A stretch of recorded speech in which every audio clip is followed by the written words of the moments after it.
Today I'm going to do a solo run of Pokémon X using only a Malamar. Malamar is a dark psychic type introduced in Generation 6. It is particularly interesting for its ability Contrary, which will reverse any stat changes I receive.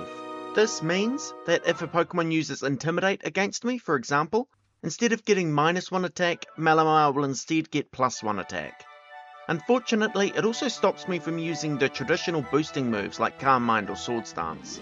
That doesn't mean that Malamar has no boosting moves though, and we will see that later in the run.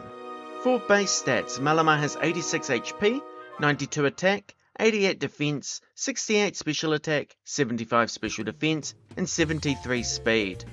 For its nature, in this first run I go with Jolly. Malamar is actually quite slow, but not slow enough that a Jolly nature won't help. So I figure it might help me to outspeed some threats that I otherwise wouldn't. As we go through the early portions of the game, let's talk about the move pool. Malamar has quite an interesting move pool, but please note that the moves I have on the right hand side of the screen are only the moves that I actually use throughout the playthrough. By X and Y, the movesets are getting extremely large and I couldn't fit all of the moves on here without crowding the screen unnecessarily.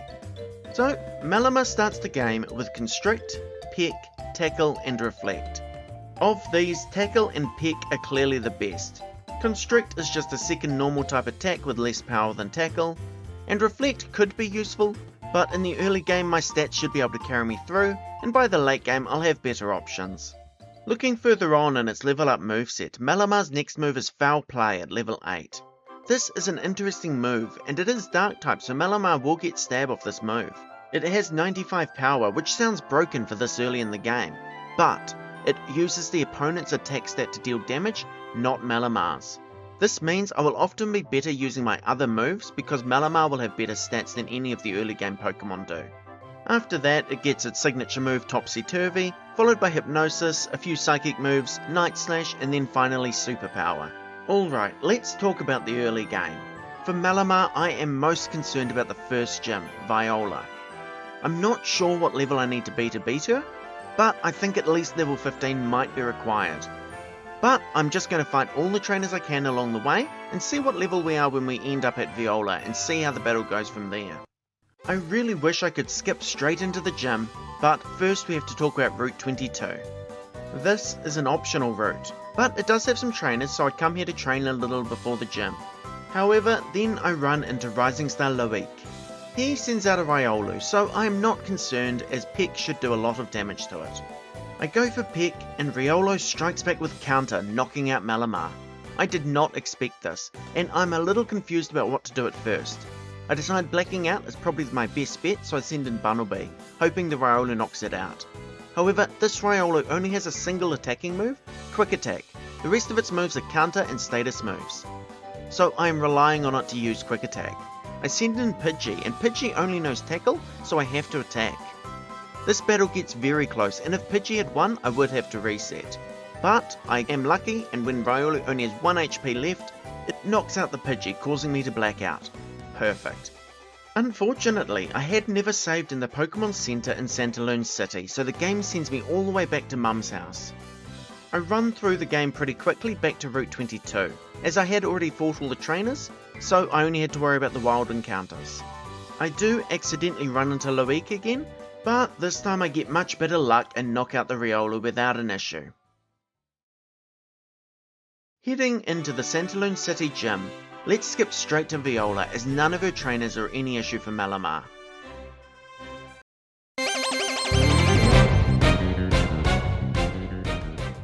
She leads with her Surskit. I go for Peck and do half damage. I'm not worried about the Surskit as I know it doesn't have a bug type move. She does manage to get in both a bubble and a quick attack before going down. Now her Vivillon, and this is the Pokemon I was concerned about as it knows Infestation, Viola's signature move.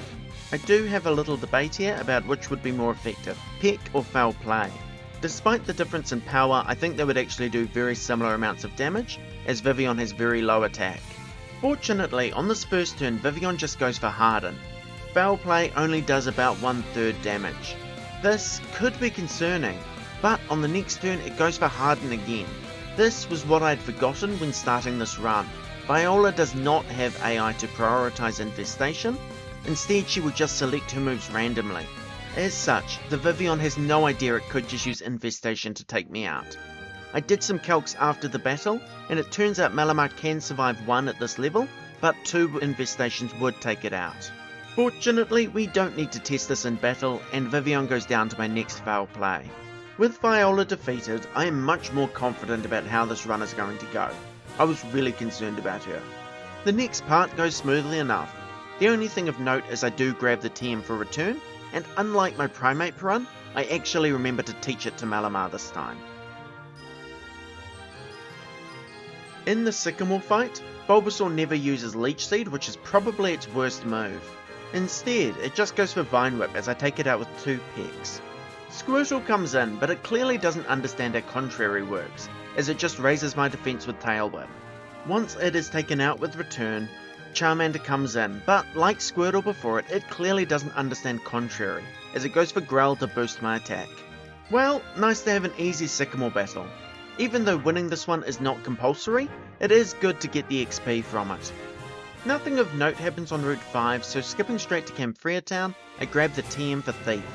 This may have less power than Foul Play, but I would much rather Malamar be using its own attack stat, which is already good. Going to Route 6, we wake up the Snorlax. This is not a battle I would normally narrate, but 2 interesting things happen here. In the first round, I use Return. It doesn't seem to be doing much damage, so I switch to using Thief, which is probably stronger given my lower happiness. However, what I don't realise at the time is that this Snorlax is holding a Citrus Berry, and by using Thief, I've just stolen it, and now Malamar has a Citrus Berry. I won't realise this for quite some time. The second interesting thing in this battle is that it is the only time I use Malamar's signature move, Topsy Turvy. Snorlax starts setting up using Defense Curl, so I want to lower its defense. Topsy Turvy is basically like Contrary, except that I can use it on another Pokemon to reverse their stat changes. So in this case, Snorlax's defense curl becomes -1 defense instead of the usual +1 boost. Now at lower defense, Snorlax is easy to finish off. The end of Route 6 has a tag team battle against Tierno and Trevor. I focus on the Corphish first, as that is Tierno's only Pokemon. Once it is taken out, then it will be my Pokemon and Callum's against just Trevor's. This plan goes perfectly, with Corphish getting knocked out quickly, and then Pikachu quickly falling afterwards.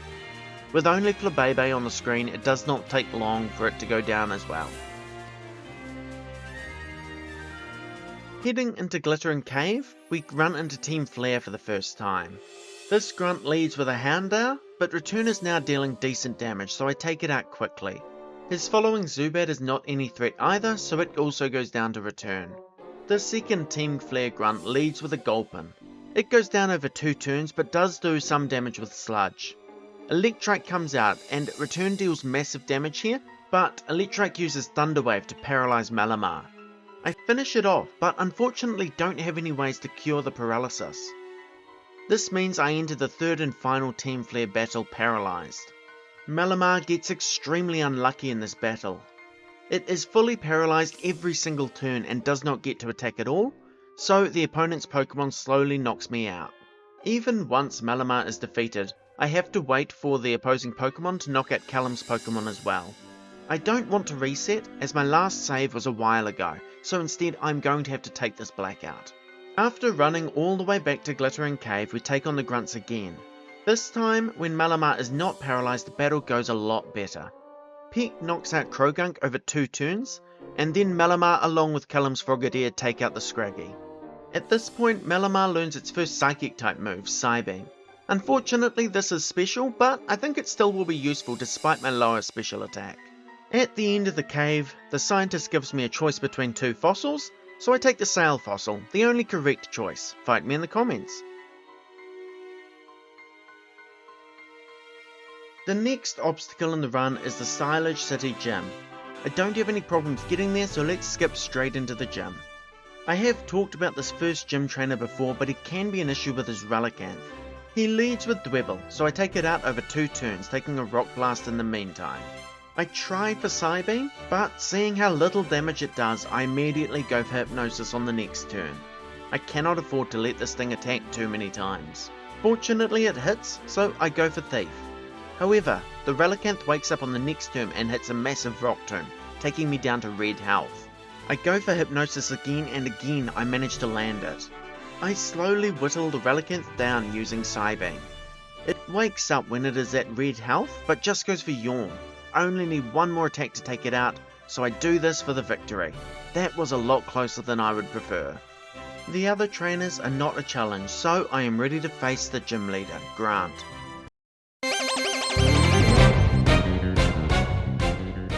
He leads with an Amora, and I immediately go for Hypnosis as I know this thing has Thunder Wave and I don't want to get paralysed. I go for Thief, and it does decent damage, but it is not a two-shot. So I go for Thief again and the Amora wakes up, paralysing me with Thunder Wave. Grant then heals it, forcing me to whittle down the Amora before I can take it out. In comes the Tyrant, but its bite flinches, causing Malamar to miss its turn, and so Tyrant knocks me out on the next turn. Well, that is unfortunate, but I think I just need to get a bit luckier with Hypnosis on Amora to win this battle. On the very first turn of the next battle, Malamar misses Hypnosis, so Amora paralyses me with Thunder Wave. Oh, that's not a great start. It does take a while, with me trying to take the Amora out with Psybeam, and it using Takedown, as well as Grant healing it. But eventually, Amora wins and it does take out Malamar. In the third battle, the luck finally pulls through. Malamar hits Hypnosis on the first turn, and Amora stays asleep for a couple of turns. It does wake up, but the turn it wakes up, I confuse it with Psybeam and it hits itself in confusion. Grant then heals it with a potion, because of course he does. But between confusion and Hypnosis, Amora is not able to attack me again, and I take it out without being paralysed. Perfect. Tyrant comes in, but I don't even need to bother with Hypnosis against it. Malamar is still at high enough health that it cannot do enough damage to me before I am able to take it out with Thief, so it goes down over the next few turns.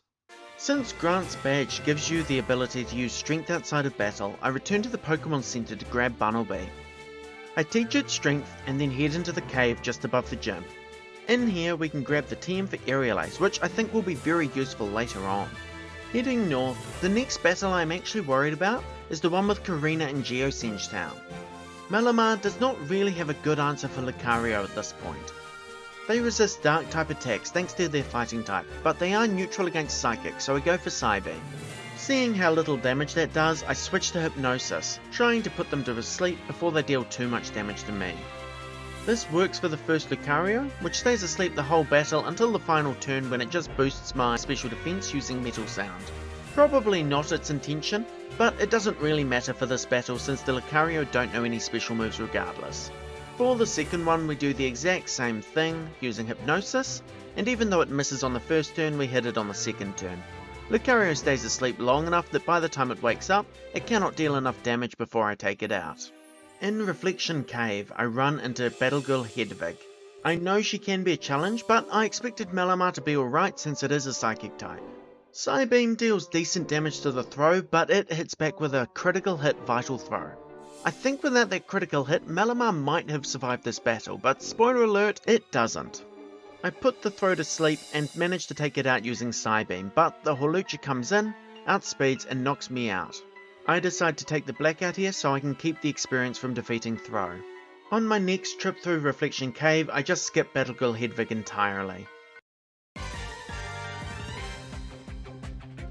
Shalor City is the place of our first main rival battle. He leads with Meowstic, which as a psychic type cannot do much against my dark type Malamar.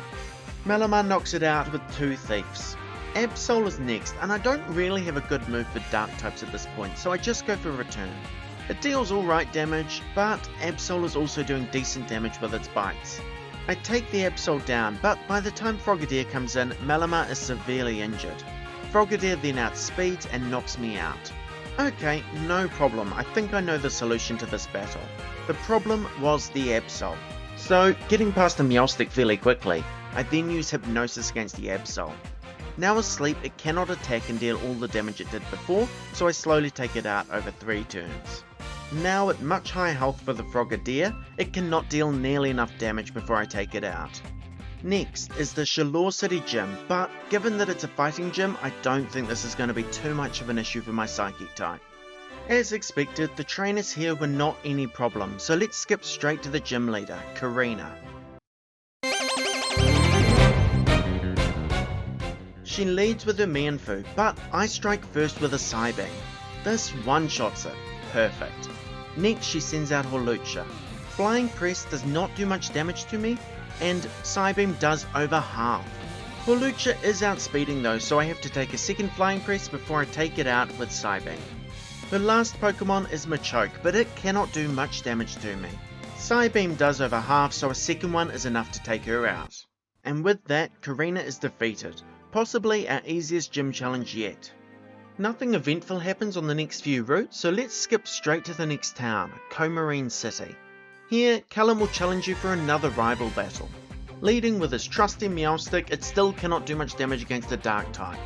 Malamar takes it out with 2 Thieves. As for the Absol, Return is now dealing half damage for it, so I 2-shot it. This is a major difference in this battle compared to the last one. Finally, Frogadier comes out, but it just uses Quick Attack and eventually goes down. Well, that was much easier than the Shillor City battle. In preparation for the Komarine City gym, I teach Malamar Aerial Ace to deal with all the grass types. In my limited experience in playing this game, I found that this gym is usually fairly easy, so I was not expecting Malamar to have any issues. However, then I came across Pokemon Ranger Twiggy. Not even the gym leader, but she was a major issue. Her first Pokemon is a Gloom. I go for Aerial Ace and it does over half damage, but the Gloom strikes back with Stun Spore, paralysing me. We have already seen in this run how dangerous paralysis can be, and this battle is another showcase for it. I take out the Gloom on the following turn, but she still has another Pokemon, Exeggutor. Since my speed is cut due to the paralysis, Exeggutor outspeeds and goes for Stomp. Now Stomp has a 30% chance to flinch, and here Exeggutor gets it, and I immediately realise what the issue is going to be, para-flinching. If you are unfamiliar with this term, it is when a Pokemon is paralysed, and then the opponent is using flinching moves against it. Between the chance of being fully paralysed and the chance of Exeggutor flinching me, my chance to attack is actually only 30%. As you have seen, it gets a second flinch and then I get fully paralysed. I finally have a turn where I can attack and I deal massive damage, but I do not knock out the Exeggutor. Exeggutor then goes for Egg Bomb and finishes Malamar off. I was not expecting a reset here, so I had not saved since I entered the gym. I also knew I could not black out as I had all my HM users with me and Exeggutor would not be able to take them all out. So, after fighting my way through the gym again, we're back at Pokemon Ranger Twiggy. Gloom immediately goes for Stun Spore again, paralysing Malamar. On the Exeggutor, I decide to try for a different strategy.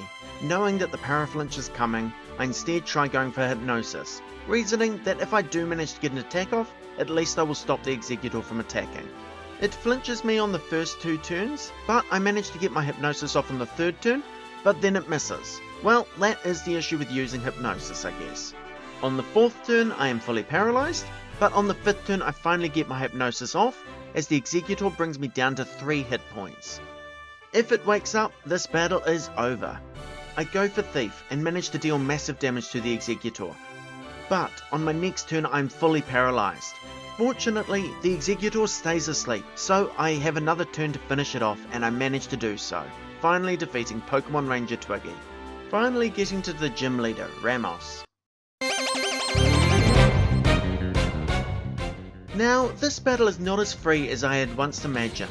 Fighting the Jumpluff, it goes for Leech Seed. My second Aerial Ace takes it out, but now Malamar is on a timer. The Go-Goat comes in, and it is surprisingly bulky. Using Aerial Ace, I deal about a third of damage to it, while it strikes back with Bulldoze. This combined with the Leech Seed is doing a lot of damage. My second Aerial Ace leaves the Go-Goat on yellow health, and I am concerned that this is low enough that Ramos will use a potion to heal. However, fortunately for me he doesn't, and I manage to take out the Go-Goat. I think if Ramos had used his super potion here, I would have gone down, but fortunately that didn't happen. So his last Pokemon is Weepinbell, which is easily taken out.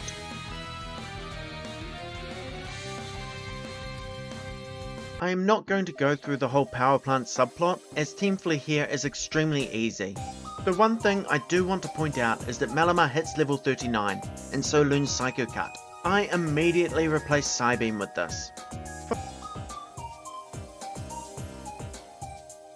Finally, we return to Lumio City. With the power now restored, let's enter the Lumio City gym.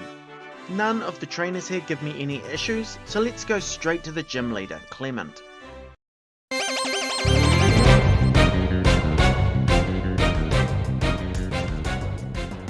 He leads with an Emolga. I deal a lot of damage with Psycho Cut, and then it swaps out using Volt Switch. Magneton comes in, but I don't really have a good answer for it, so I just use Hypnosis to put it to sleep. From there, I use Thief twice before the Magneton wakes up.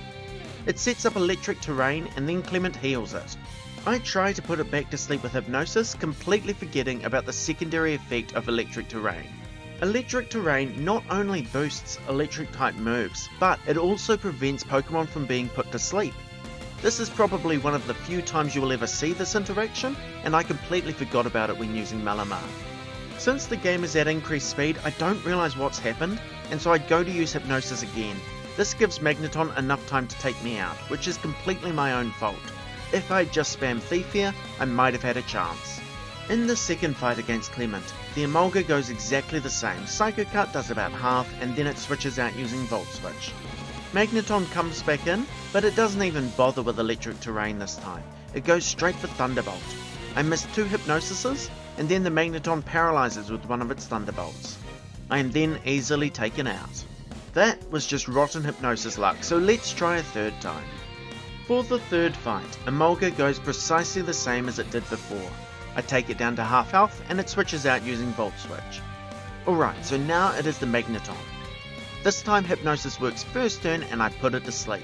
I use Thief once, but I know that Clement will heal if I use Thief again. So instead I try to play around this using Psycho Cut to deal less damage and hopefully keep the Magneton out of healing range. This works perfectly, and my next Thief takes it out. Clement's third Pokemon is Heliolisk, which deals massive damage with an Electric Terrain boosted Thunderbolt. Fortunately, Malamar survives and takes it out with 2 Psycho Cuts. That just leaves Clement's damaged Emolga, which comes in to fall to my next Psycho Cut. Along with his badge, Clement does give us the TM for Thunderbolt, which Malamar can learn. But as you can see from its moveset, I am planning to go fully physical with Malamar, so I'm not going to be using this in the run. It might be interesting at some point to see how a special Malamar would do, and if that might be better, but for now I'm going to stick physical, as I think that is the stronger option. On Route 14, we have our next rival battle with Callum. Before recording the voiceover for this video, I did not realise how fast in succession the rival battles and the gyms are at this point in the game. Anyway, as usual, Meowstic cannot touch Malamar, so I quickly take it out using Thief. His Absol is next, and remembering the battle in Chalor City, I immediately put it to sleep with Hypnosis. In hindsight, I probably didn't need to bother doing this, as Return deals more than half damage anyway. A second Return finishes it off, and his fully evolved Greninja comes out. Return does more than half, so Greninja cannot do enough damage to me before I manage to take it out. In the Lavere City gym, I want to do some training. Fairy types are super effective against Malamar, so I want to make sure I am decently leveled to fight Valerie.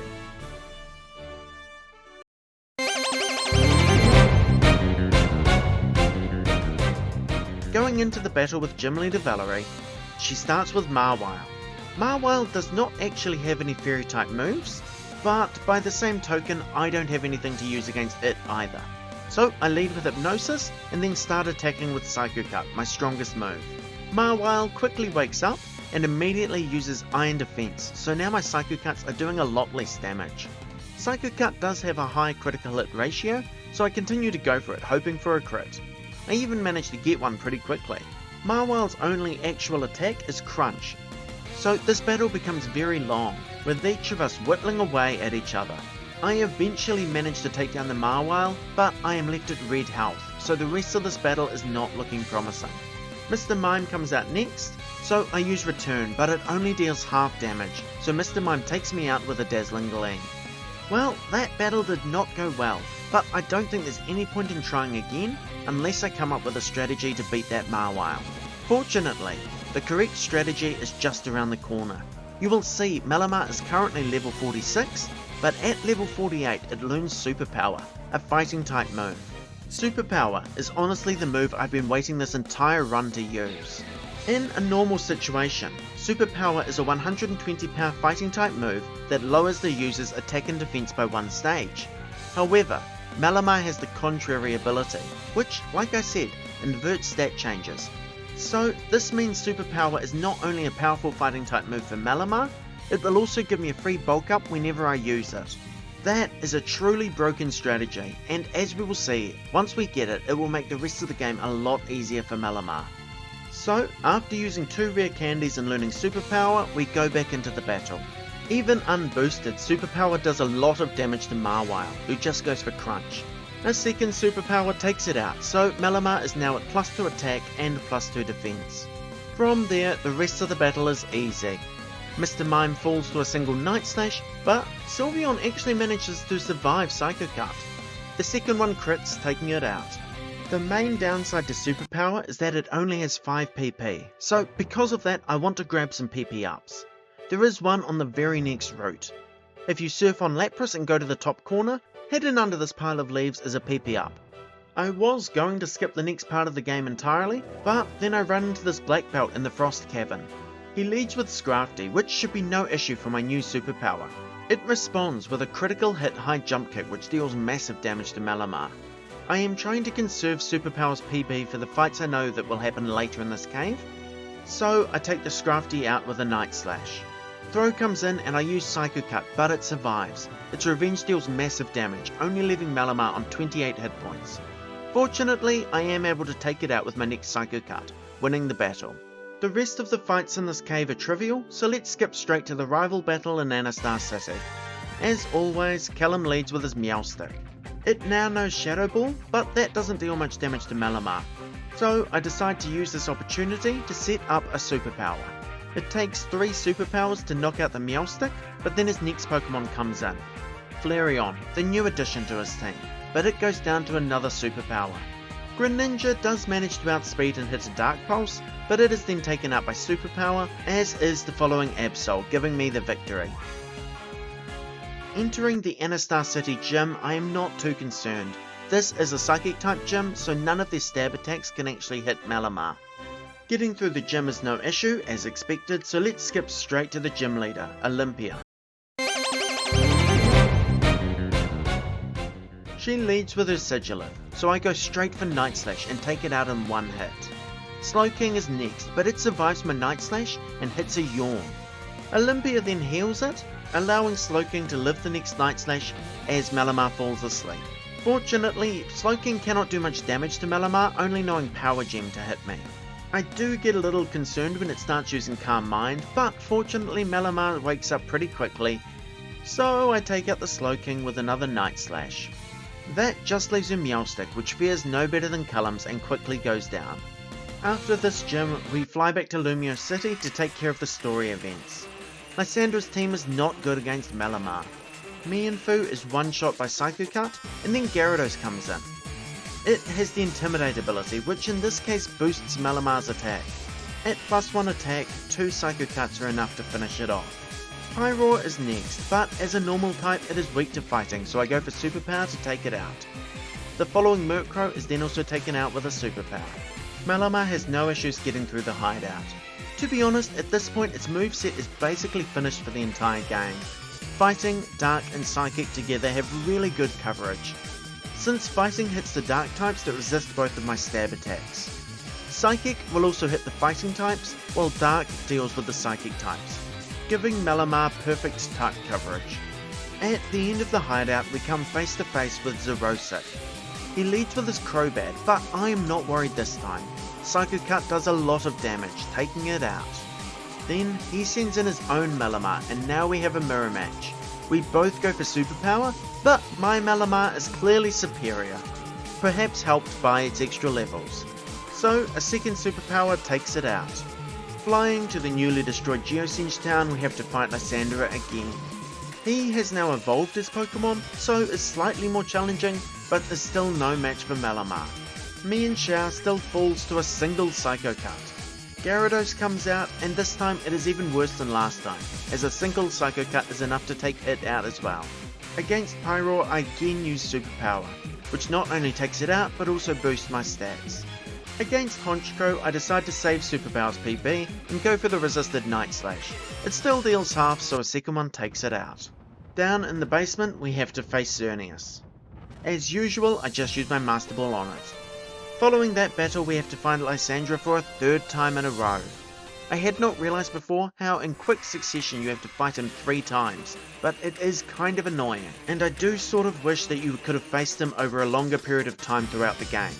Anyway, as usual he leads with Mienshao, which dies to a single Psycho Cut. This time Pyro comes in second, giving me my chance to set up Superpower. As I no longer need to save PP, I use Superpower against Murkrow as well, taking it out in a single hit. Then, finally his Mega Gyarados comes in. However, as a Mega, it loses its Flying typing and gets a Dark type, so it is also weak to Superpower. Therefore, my next one takes it out. With the main storyline over, it is time to continue with the gym quest. On Route 18, I do take a quick detour to grab another PP up. In Koraway Town, Professor Sycamore appears and asks for another battle. To be honest, with my expanded moveset now, he is much easier than he was in Lumio City. Venusaur dies to a single Psycho Cut, and then I decide to set up Superpower on the Blastoise. From there, I use 2 Psycho Cuts to take it out. Finally, the Charizard comes out, but 2 more Psycho Cuts finish it off. The next major obstacle is this bridge battle against your rivals. Shauna is the first one you have to fight, and to be honest, she is not usually a challenge. She leads with a Delcatty, which is easy setup fodder for Superpower. Then her Goodra comes out. I do want to save Superpower's PP, so I go for Psycho Cut. It doesn't quite deal enough damage, but a second one takes out the Goodra. Her final Pokemon is a Chestnut. Something interesting happens here. Chestnut goes for Spiky Shield as I use Psycho Cut. Spiky Shield is a special Protect-like variant that is meant to protect the Pokemon from damage, but also deals damage to the attacker if they use a move that makes contact. I don't realise it at the time, but I don't take damage here as Psycho Cut does not make contact. I had always just assumed that it did. This will become relevant in a minute. Anyway, once the Chestnut goes down, Tiuno wants to battle. He leads with Talonflame. I go for Psycho Cut, which, as we have just realised, doesn't make contact, so there is no chance of Talonflame burning me in this battle. His Roserade is next, but another Psycho Cut easily deals with it. His final Pokemon is a Crawdaunt, but one Superpower is more than enough to finish it off. Trevor is next, but at least he heals Malamar before the battle. He leads with a Raichu, which immediately paralyzes me using its static ability as I knock it out with Superpower. It was at this point that I realised Psycho Cut must not make contact, as I didn't have any problems with Spiky Shield or the Talonflame's Flame Body. Since I am paralysed, the Florges outspeeds me and uses Moonblast to deal massive damage. Fortunately, a single Psycho Cut is enough to take it out. Trevor's final Pokemon is Aerodactyl, but I get extremely unlucky. It uses Supersonic and confuses Malamar. Malamar then hits itself in confusion. The following turn I am fully paralysed, and as a direct result of this the Aerodactyl takes me out. Although I have to refight Shauna and Tiuno, I have no problems with them, so let's get straight back into the battle with Trevor. This time I use Psycho Cut to avoid static activating. It doesn't one-shot, but luckily the Raichu does not go for Nuzzle, so I do not get paralysed in this battle. A second Psycho Cut finishes it off. Since I no longer have the boosted attack from Superpower, Florges survives a single Psycho Cut, but it only uses Misty Terrain before going down to the second one. Against Aerodactyl, I go for Superpower, but it doesn't take it out. Aerodactyl is still annoying, using Supersonic to confuse me again. But on the third turn I manage to attack to take out the Aerodactyl and win this battle. Alright, with that surprisingly hard rival battle completed, let's head into the Snowbell City gym. As you might expect, since I have a powerful fighting type move, this gym is not an issue for Malamar, so let's just breeze past all of the trainers and take on the gym leader, Wulfric. Wulfric leads with a Bomber Stone, which immediately sets up the Hail with its Snow Warning ability. Unsurprisingly, it falls to a single Superpower. Against the following Corriganal, I use Psycho Cut, knowing that it has a very low defense stat, and I want to conserve my remaining PP on Superpower for his final Pokemon. His final Pokemon is Avalugg. It has massive defense, so survives my first Superpower, even though I am at +1 attack. It goes for Curse, but with my last PP of Superpower, I take out the Avalugg. With that victory under my belt, we can now head to Victory Road and face the Elite Four. Before doing that, I make a quick pit stop to Koraway Town. Up the waterfall here we can grab the TM for Rock Slide, which I feel might be useful for the Elite Four. On Route 21 I fight this Ace Trainer. She leads with her Sableye, which starts with Confuse Ray immediately concerning me, in case confusion messes me up. I managed to take down the Sableye without a problem, but then she sends in Crustle. This Pokemon has X-Scissor, which deals massive damage to Malamar. I hit myself in confusion, and the Crustle takes me out, leading to my next reset. I immediately try to fight her again, but part of the problem in this battle is that I cannot set up against the Sableye, since as a ghost type it is immune to superpower. This time, when Crustle comes out, I go for Hypnosis, hoping to put it to sleep. My first one misses, giving it the chance to set up a Shell Smash. My second one does hit though, putting the Crustle to sleep. From there, I start using superpower. Fortunately, it stays asleep long enough for me to take it out.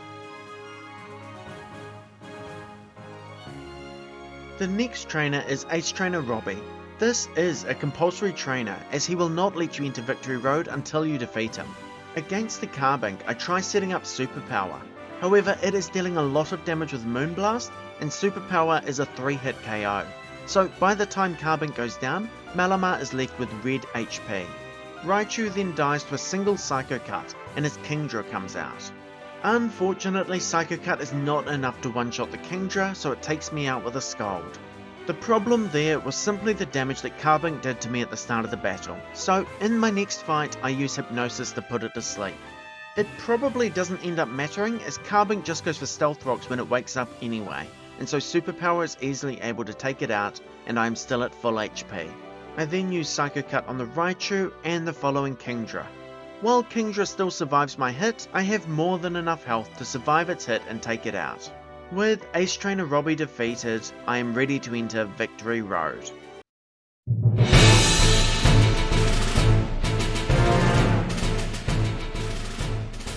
None of the trainers here actually give me any problems, so let's go straight into the final rival battle against Callum. He leads with Meowstic as usual. I take this opportunity to set up superpower, as Meowstic is just going for Disarming Voice, which is not doing a lot of damage. It takes 3 hits to knock out the Meowstic, which is more than enough to set up for the rest of Callum's team.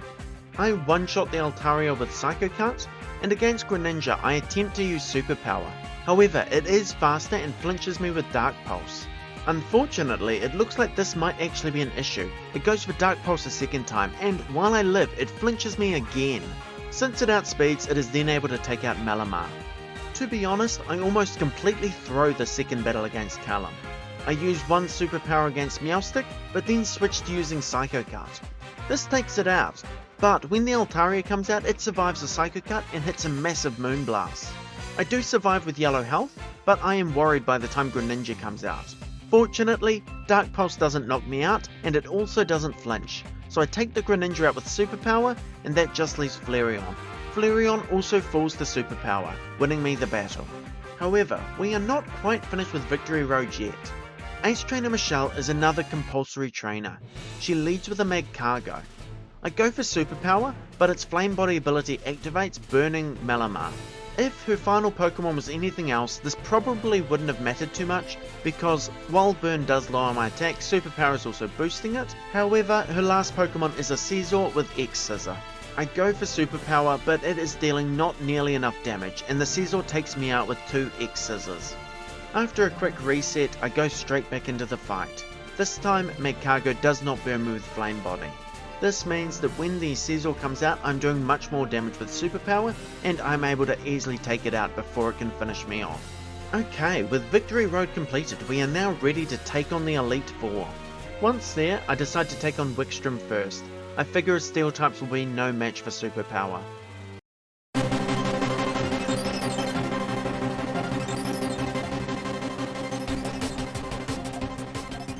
I go for superpower as the Klefki just sets up spikes. Perfect, spikes will not affect me in the battle at all. The second turn goes exactly the same, with Klefki setting up more spikes and my superpower takes it out. His next Pokemon is Scizor.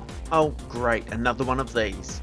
So I go for superpower, it does not take the Scizor out, but my +3 defense helps me survive its X-Scissor. Wickstrom heals it, but now at +3 attack, my Night Slash takes it out easily. Probopass can be annoying as I know it has the ability Sturdy, so I use Night Slash and only deal half damage, preventing Wickstrom from healing it. This means a second Night Slash can easily take it out. His final Pokemon is Aegislash, but it is no match for my Night Slash, so a critical hit knocks it out in one. And with that, we've defeated our first Elite Four member. At this point, I'm just fighting the Elite Four members randomly, so we take on Drasna next.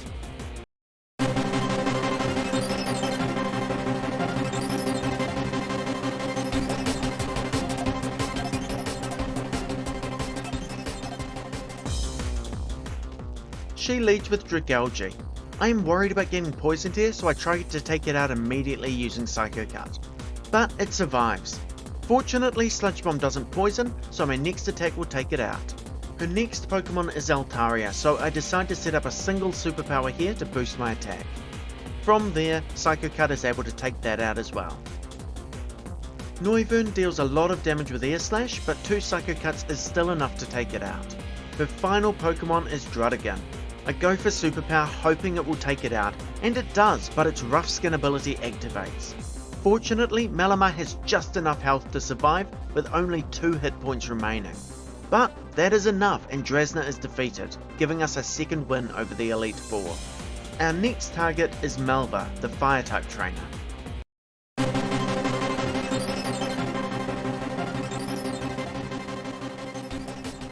She leads with a Pyroar, giving me an easy chance to set up Superpower early. Her next Pokemon is Talonflame, but since I know about its Flame Body ability, I go for Psycho Cut to avoid getting burned. This works, but it takes several more turns to knock out the Talonflame. Against Torkoal, I use another Superpower before taking it out with a Psycho Cut. That just leaves her Chandelure, who as a Ghost type is weak to my Night Slash, so one more hit and it is also defeated. Perfect, 3 down, 2 to go. The last Elite Four member is Seabold, the Water-type trainer.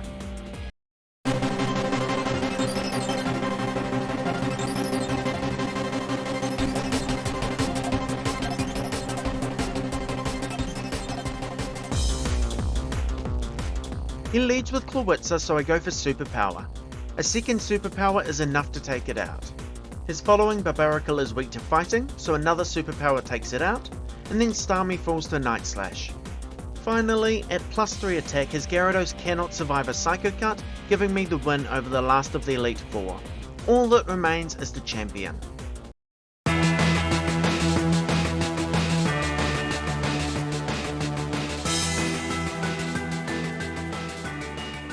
Diantha leads with her Hawlucha, but a single Psycho Cut is enough to take it out.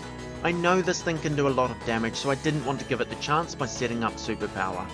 Not to mention, Diantha's following Pokemon are great to use Superpower against, as she proves when she sends out her Tyrantrum. While Superpower doesn't one-shot it, it goes for Head Smash and is knocked out by the recoil damage. Her next Pokemon is Goodra, who survives the Superpower and deals massive damage with a critical hit from Dragon Pulse. Even though she heals it, Malamar is now set up enough that its following Superpower takes it out on one hit. The following Aurorus is 4 times weak to fighting, so has no chance of surviving a Superpower. Gourgeist is weak to Night Slash, so falls in a single hit, and that just leaves her Mega Gardevoir. While it may be powerful, Mega Gardevoir does not have the best defenses, and at +4 attack, Malamar is more than strong enough to take it out in a single hit of Night Slash. So now, at level 74, we have beaten Pokémon X using only a Malamar. This first run went much better than my Primeape run. Part of that was no doubt due to my increased experience, but I do think Malamar is just a better Pokemon than Primeape is when solo running this game. The final time for this first run was 2 hours and 38 minutes. Now, to be honest, I didn't have a lot of idea where Malamar could improve from my follow-up playthrough, so I found it really hard to prepare. One thing to note is that on my follow-up playthroughs, I am going to be giving my Pokemon full EVs from the start of the game. I feel this is justified both because Super Training exists in X and Y, but also because I need to do this to know what stats I'll have when I face the various trainers, so I can prepare properly. Anyway, with that said, let's skip straight to Route 22. And would you believe it, we have to talk about Rising Star Loic again. His Riolu again goes for counter. I know this is just random chance, but it gives me my first reset of this run. That is annoying, but it is not as unexpected as it was last time, so I had saved just before him, so at least I don't need to backtrack. I go straight back into the battle with him. Honestly, I probably should just skip him, but at least I managed to defeat him this time. He goes for Quick Attack and then Endure, so I take him out over several turns. Now, as we enter the Bug Gym, let's talk about Viola. I decided to still fight all the trainers before her, but again, I probably didn't need to. She leads with Surskit, but it only uses Bubble as I hit it with a massive peck. Viola heals it, but I take it out with my following peck. Now her Vivian, and again this could be a problem for Malamar. The first turn it just uses Harden. Okay, thank goodness, one turn down. On the next turn it does attack, but only to use Tackle. So Malamar has once again defeated the Vivian without actually seeing it use Infestation. With that fight over, the next section of the game is fairly uneventful, so I do want to take a minute to talk about the main things I want to focus on in this run, to try and improve my time from last time. Last time, there are two things I think I could have done a lot better. Firstly, I didn't use hold items at all. The second thing is that I actually forgot to use all the rare candies I collected throughout the playthrough. I did use a couple of them in the Lavere City gym, but I completely forgot to use the remainder of them during the Elite Four. So this means I should actually be able to beat the game at a much lower level. Malamar has no issues until it reaches Solage City, so let's just skip straight to the next gym. The first trainer is again this Relicanth trainer. I really should think about skipping him in the future if my Pokemon does not deal good damage against Relicanth. But anyway, I fight him here.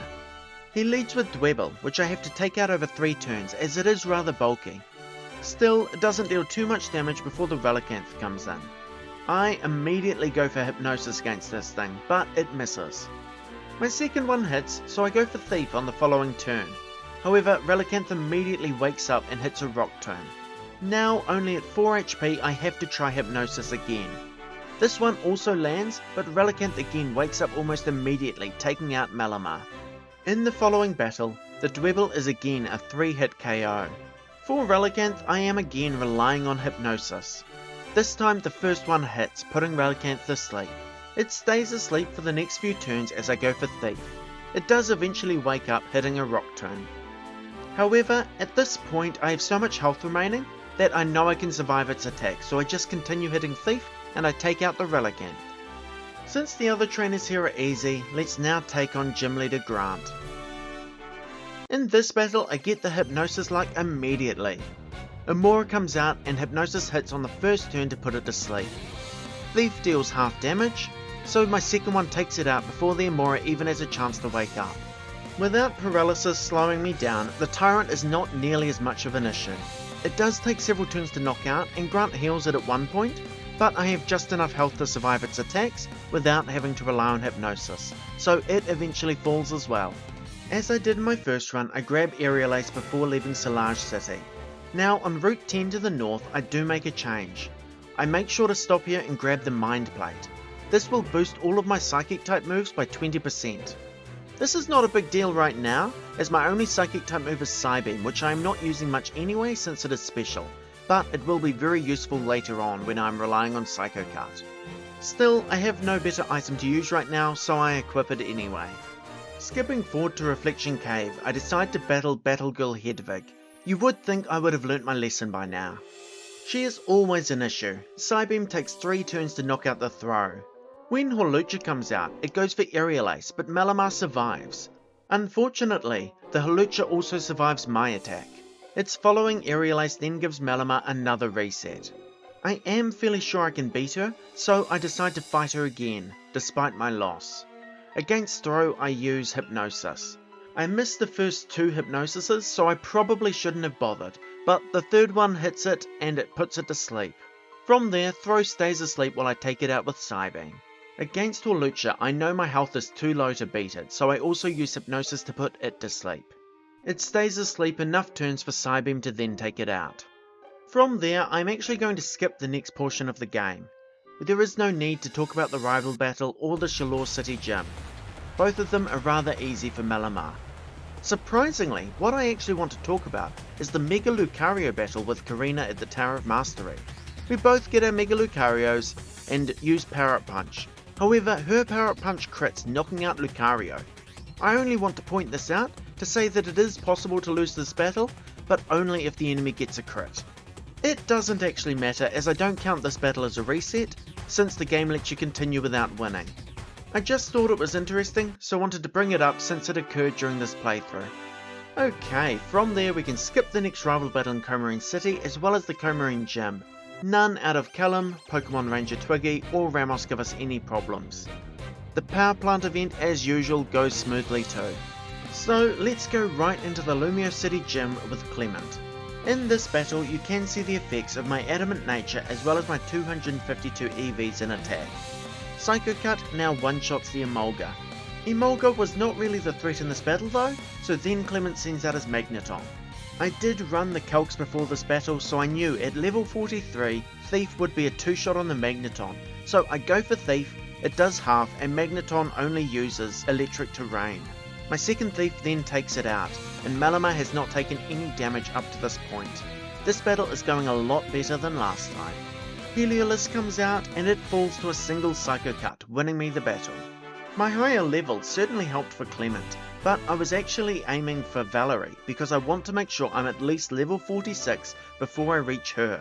Entering the Lavia City Gym I am only level 45, so I make sure to battle several of her trainers to get another level. Once I hit level 46, I used 2 rare candies to take me up to level 48 and learn Superpower. During all my calcs, this was the most reliable way to beat Valerie and her Mawile.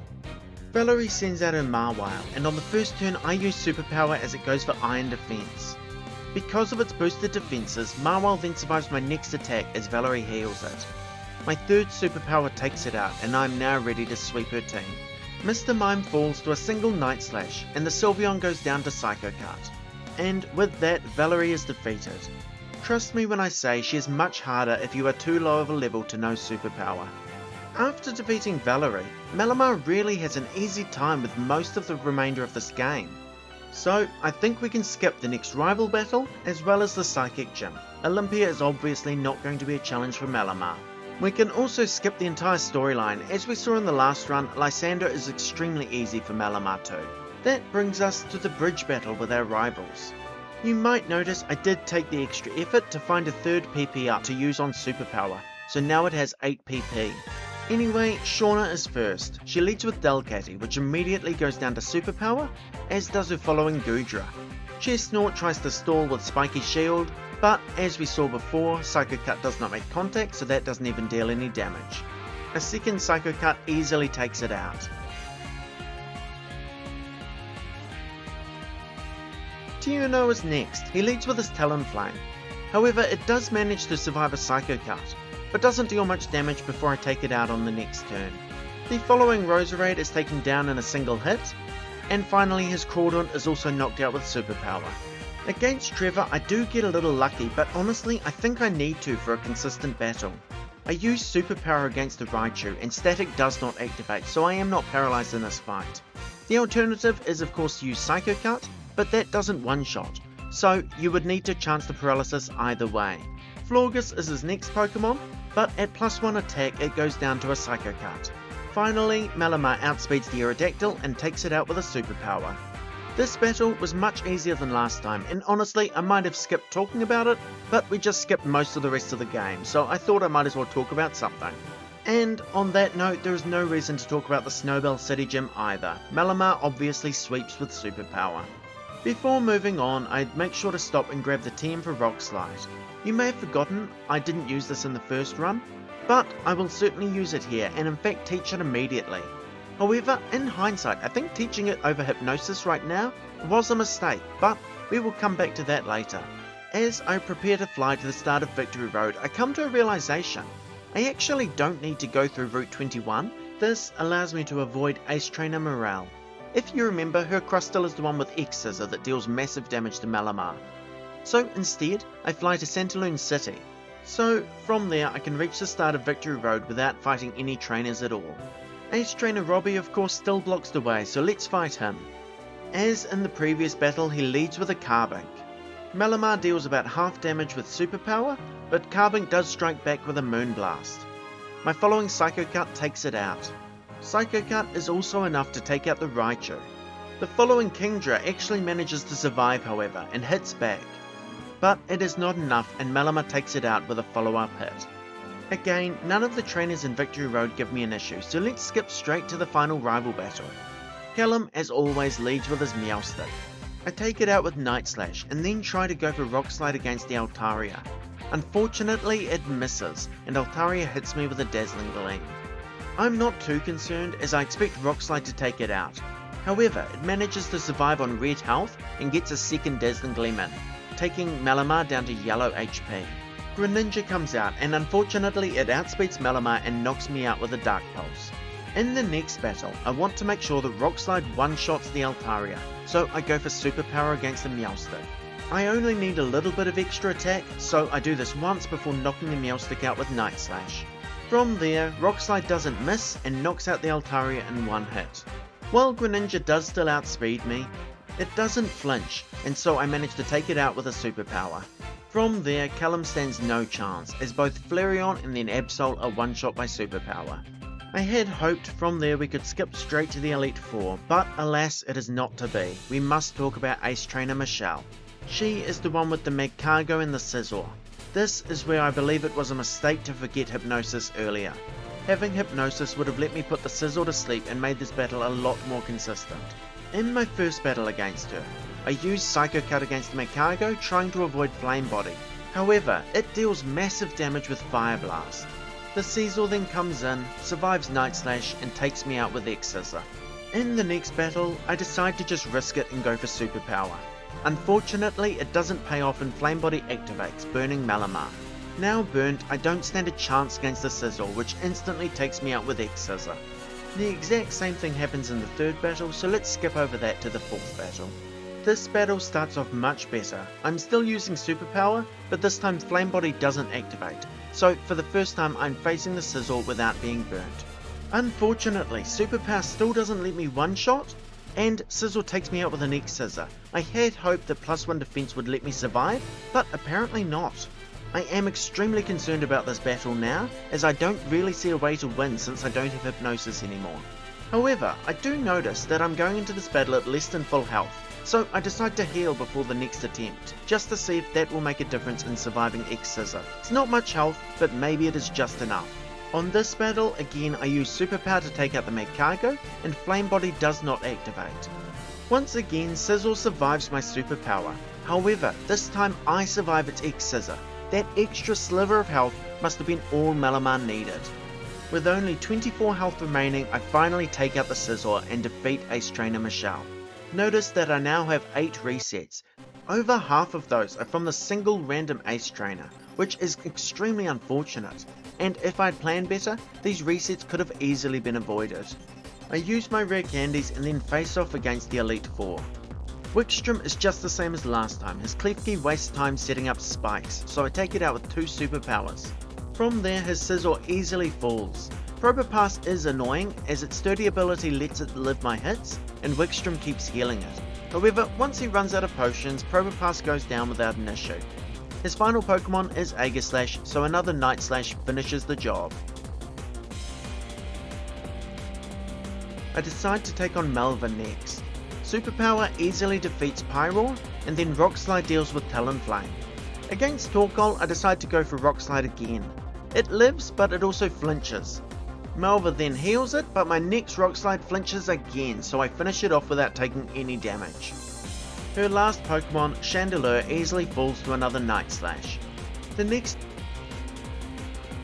fight is against Drazna, and against her Dragalge, I immediately go for Psycho Cut, knocking it out, not even giving it the chance to attack.